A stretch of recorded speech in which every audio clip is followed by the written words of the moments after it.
Host और दोस्त mother स्वागत करता हूं अपने YouTube चैनल कोडर स्पीड में। तो आज हम स्टार्ट करने जा रहे हैं लेक्चर 7 पार्ट 2 पार्ट 1 वाली वीडियो को। अगर आपने अभी तक वॉच नहीं किया तो प्लीज उस वीडियो को वॉच करके आए, क्योंकि उस वीडियो को वॉच करने के बाद ही आपको इस वीडियो का कंटेंट समझ में आएगा। तो फ्रेंड्स, पार्ट 1 वाली वीडियो को वॉच करने के लिए डिस्क्रिप्शन बॉक्स को चेक करें, आपको वहां पे प्लेलिस्ट के लिंक मिल जाएगा और सारे वीडियोस को वॉच कर सकते हैं। तो फ्रेंड्स, करते हैं वीडियो को शुरू। So let's get start.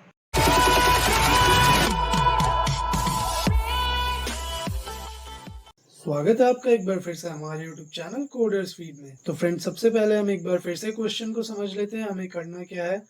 और फर्स्ट और सेकंड एग्जांपल मैंने आपको समझा रखा है, तो इस वीडियो में मैं आपको सिर्फ थर्ड एग्जांपल समझाऊंगा और वो बहुत ही आसान है। तो प्लीज इस वीडियो को एंड तक देखिएगा और लाइक करें वीडियो को अच्छा लगे तो फ्रेंड्स, चलते हैं हम क्वेश्चन की ओर। क्वेश्चन हमारा कह रहा है, design a minimal DFA machine for sigma 01 which accept all the string must end with substring w। DFA machine हमें बनाना है जिसके लिए इनपुट सिंबल कौन सी है, 01 है, और वो स्ट्रिंग कौन से एक्सेप्ट कर रहा है, जो स्ट्रिंग एंड होगी w से। तो फ्रेंड्स, जैसा कि मैं हमेशा आपको बोलता हूँ, सबसे पहले काम करना है आपको लैंग्वेज को टैबुलेट करना है। तो लैंग्वेज मान लीजिए आप L1, और L1 के अंदर आप लिख लो कौन कौन से लैंग्वेज आएंगे आपके, कौन कौन से लैंग्वेज पॉसिबल है। तो सबसे छोटा और सबसे सिंपल लैंग्वेज जो हमारा बेस होता है वही होता है हमेशा, 011 है यहाँ पे। और क्या हो सकता है, फिर क्या हो सकता है, 0011, फिर हो सकता है 1011, फिर क्या हो सकता है 111011, फिर हो सकता है हमारा 00, फिर क्या हो सकता है हमारा 01011। तो ऐसे ही फ्रेंड्स बहुत सारी स्ट्रिंग्स हो सकती हैं हमारे पास एंडिंग विथ 011 के लिए। तो सबसे पहले हमें क्या काम करना है, इनिशियल स्टेट बनाना है इस स्ट्रिंग के लिए। तो हम सबसे पहले बनाते हैं इनिशियल स्टेट, और इसको हमेशा हम नाम देते हैं क्यू नॉट नाम दिया यहाँ पे। इनिशियल स्टेट बनाया हमने, यहाँ से सबसे पहला ट्रांजिशन कौन होगा फ्रेंड्स, सबसे पहले हम, तो फ्रेंड्स आपको याद होगा सबसे पहला काम हमारा क्या होता है कि बेस स्ट्रिंग के लिए हम डिजाइन करते हैं DFA मशीन। तो यहाँ पे जो हमारी बेस स्ट्रिंग क्या है, 011 है। तो इसके लिए सबसे पहले आप DFA मशीन डिजाइन करो। इसके लिए हमें क्या करना पड़ेगा, लेफ्ट टू राइट स्ट्रिंग को रीड करना पड़ेगा। तो सबसे पहला जब हमने रीड किया तो 0 आया, 0 का एक ट्रांजिशन हमें दिखाना पड़ेगा, और ये 0 लेकर के एक नए स्टेट पे जाएगा और उसको नाम दे देते हैं हम Q1। अब जो है हमारे पास 1 है, तो 1 के लिए ट्रांजिशन दिखाते हैं।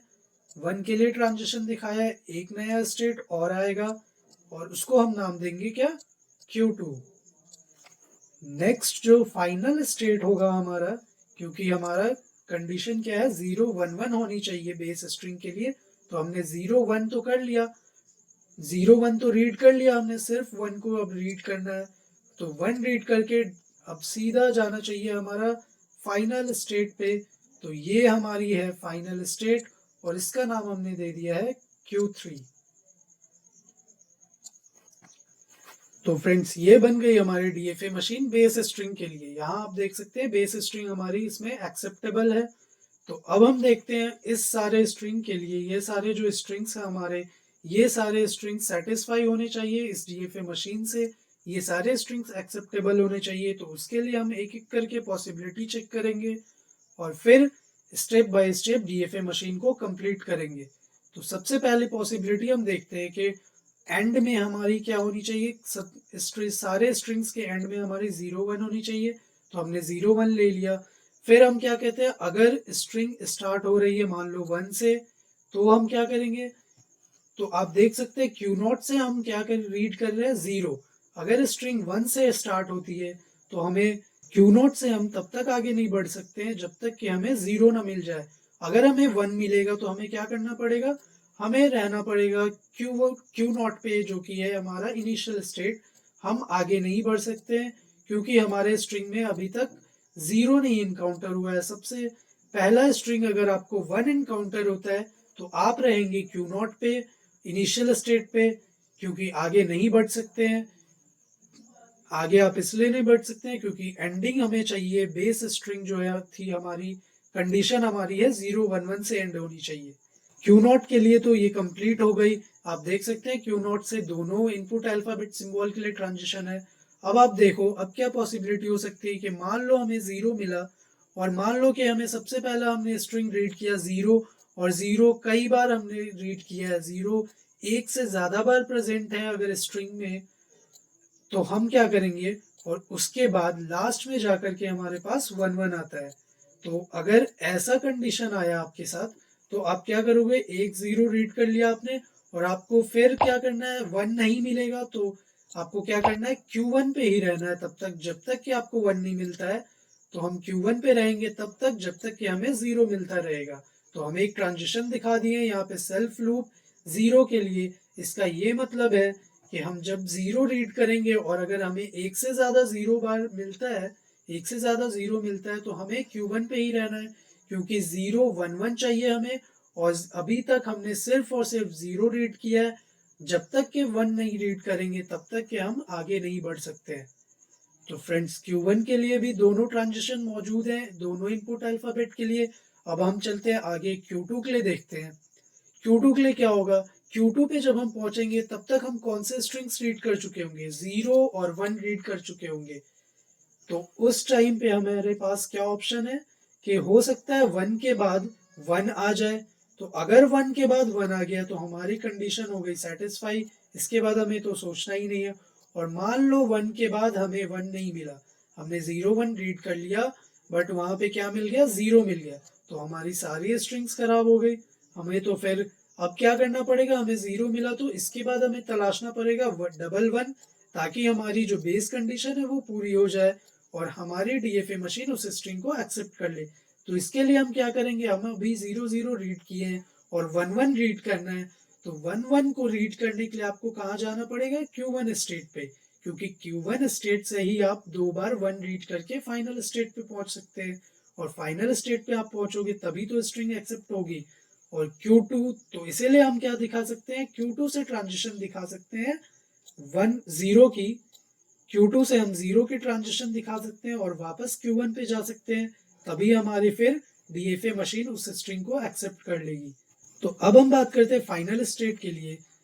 अब जो बात आई है फ्रेंड्स, मान लो कि जीरो वन वन हमने रीड किया और इससे पहले वाले सारे स्ट्रिंग्स को, इससे पहले जितने भी स्ट्रिंग्स यहाँ पे थे हमने सारे स्ट्रिंग्स को रीड कर लिया और हम पहुंचे हैं जीरो वन वन पे। हो सकता है कि स्ट्रिंग जीरो वन वन से ना रीड करे, हो सकता है जीरो वन वन के बाद भी कोई स्ट्रिंग आ गई हो। तो सबसे पहली पॉसिबिलिटी क्या हो सकती है कि वन आ गया हो। तो अगर वन आता है तो फिर हमें क्या करना पड़ेगा, हमें पूरा का पूरा स्ट्रिंग फिर खोजना पड़ेगा, जो हमारी बेस स्ट्रिंग है पूरी की पूरी जीरो वन वन। इसके बाद फिर अगर हमें जीरो वन वन मिल गई तो हमारी स्ट्रिंग एक्सेप्टेबल होगी, नहीं तो नहीं होगी। फ्रेंड्स मैं दोबारा आपको बताऊं कि अगर कोई स्ट्रिंग जीरो वन वन पे एंड नहीं करता है तो उसके बाद जो हमारी पॉसिबिलिटी है क्या आ सकती है, जीरो या वन। तो सबसे पहले अगर हमें वन मिला तो क्या होगा, हमारी स्ट्रिंग खराब हो जाएगी और हमें से फिर से वो तीनों स्ट्रिंग्स को रीड करना पड़ेगा ताकि वो तीनों स्ट्रिंग्स एंड में हो। तो अगर फिर से रीड करना है तो हमें कहाँ जाना पड़ेगा, क्यू नॉट स्टेट पे। क्यू नॉट स्टेट से ही हम रीड कर सकते हैं। तो आप क्यू नॉट स्टेट पे चले जाओ Q3 से ट्रांजिशन लेकर के, कौन से इनपुट अल्फाबेट के लिए, वन के लिए। आपको क्या मिला है, अभी वन मिला है। तो फ्रेंड्स अब आप समझ गए होंगे कि हम फाइनल स्टेट से क्यू नॉट स्टेट पे क्यों जा रहे हैं। क्योंकि हमें फाइनल स्टेट से क्यू नॉट स्टेट पे जाना है, इसीलिए क्योंकि हमारे पास वन आया है जीरो वन वन को रीड करने के बाद, और इस वन के बाद हमारे पास कोई भी ऐसा रास्ता नहीं दिख रहा है जिससे ये स्ट्रिंग एक्सेप्टेबल हो सकता है। तो हमें आगे स्ट्रिंग में तलाशना पड़ेगा कि जीरो वन वन हमें एंड में मिल जाए, तभी हमारी ये स्ट्रिंग एक्सेप्ट हो सकती है। तो फ्रेंड्स अब दूसरी पॉसिबिलिटी क्या है कि जीरो वन वन रहेगी और हो सकता है जीरो वन वन रीड करने के बाद हमें जीरो मिला हो। तो हमें जीरो मिलेगा तो यहाँ पे हमारी क्या होगी, एक फायदा हो जाएगा, हमें जीरो मिल चुका है और अब हमें क्या तलाशना है, सिर्फ वन वन, ताकि हमारी ये स्ट्रिंग हो जाए एक्सेप्ट। फ्रेंड्स हमेशा आपको ये ध्यान रखना पड़ेगा कि आपको ये सारे पॉसिबिलिटी को ध्यान में रखते हुए ये सारे पॉसिबिलिटी को ऑब्जर्व करके स्ट्रिंग के लिए सारे स्ट्रिंग्स को एक्सेप्टेबल बनाओ। तो अगर हमें अभी 011 रीड करने के बाद 0 टैकल हुआ, 0 अगर हमें इनकाउंटर होगा तो हमारी एक स्टेप आसान हो जाएगी। हमें सिर्फ 11 को तलाशना पड़ेगा, और जब हम 11 को तलाशना चाहते हैं तो हमें जाना पड़ेगा कहाँ, Q1 स्टेट पे। Q1 स्टेट पे हम जाएंगे फाइनल स्टेट से, और क्या रीड करेंगे, 0 को रीड करेंगे। तो फ्रेंड्स आप देख सकते हैं यहाँ हमारी DFA मशीन कंप्लीट हो गई है। सारे स्टेट से हर एक इनपुट अल्फाबेट सिंबल के लिए ट्रांजिशन मौजूद है यहाँ पे, और डेड स्टेट का यहाँ पे कॉन्सेप्ट नहीं हो सकता है। क्यों? क्योंकि मैंने ये रीजन आपको पिछली भी वीडियो में बताया, क्योंकि आप स्ट्रिंग के एंड होने का वेट कर रहे हो, आप श्योर नहीं हो कि ये स्ट्रिंग जो है वो रिजेक्ट हो जाएगी। वो आपको रिजेक्शन, स्ट्रिंग की रिजेक्शन का पता तब चलेगा जब आप स्ट्रिंग को पूरा रीड कर लोगे। तो यहाँ पे हम डेड स्टेट इसी वजह से नहीं दिखा सकते, क्योंकि हम श्योर नहीं है। तो हम डेड स्टेट को दिखाएंगे कैसे, कौन से ट्रांजिशंस को दिखाएंगे डेड स्टेट पे जाने के लिए। तो फ्रेंड्स उम्मीद करता हूँ आपको ये सारे पॉइंट्स क्लियर हो गए होंगे, ये तीनों एग्जाम्पल आपको अच्छे से समझ आ गया होगा। अब जो हम अपने नेक्स्ट वीडियो में कवर करेंगे वो सब स्ट्रिंग कवर करेंगे। ऐसी DFA मशीन बनाएंगे जो भी सब स्ट्रिंग W है हमारे पास वो स्ट्रिंग के बीच में आ रही होगी, तो उसको एक्सेप्ट करने के लिए हम स्ट्रिंग्स हाउस के उसको एक्सेप्ट करने के लिए हम DFA मशीन डिजाइन करेंगे। तो फ्रेंड्स आज के लिए बस इतना ही। मैं यहीं पे आपसे अलविदा लेता हूँ, इसी वीडियो को यहीं पे एंड करते हैं। उम्मीद करता हूँ आपको ये वीडियो अच्छी लगी होगी। अगर आपको ये वीडियो अच्छी लगी हो तो लाइक करें, शेयर करें, कमेंट करें, और चैनल को सब्सक्राइब करें, बेल आइकन को प्रेस करें ऐसी एजुकेशनल वीडियो सबसे पहले देखने के लिए।